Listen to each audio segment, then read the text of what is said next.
शिक्षणाच्या स्वर्गाचे जिने उघडले दार, शिक्षणाच्या स्वर्गाचे जिने उघडले दार, ती सावित्री आज जगाची शिलेदार, ती सावित्री आज जगाची शिलेदार. सन्माननीय व्यासपीठ, वंदनीय गुरुजन वर्ग व इथे जमलेल्या माझ्या मित्रमैत्रिणींनो, सर्वांना माझा नमस्कार. क्रांतीज्योती सावित्रीबाई फुले या भारताच्या पहिल्या महिला शिक्षिका होत्या.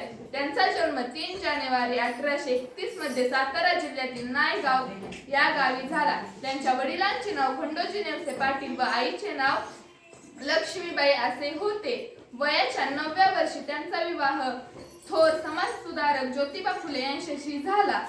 त्या काळी स्त्रियांनी शिक्षण घेणे हे महापाप मानले जाई. अशा परिस्थितीत त्या डगमगल्या नाहीत. सावित्रीबाई फुले आणि ज्योतिबा फुलेंनी 1848 मध्ये मुलींची पहिली शाळा पुण्यात सुरू केली.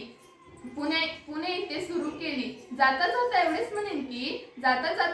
म्हणेन की किती भोगले किती सोसले तरी तिने शिकवले स्त्री शिक्षणाचे धडे पुढे तिच्या साऱ्या लेकींनी गिरवले. धन्यवाद.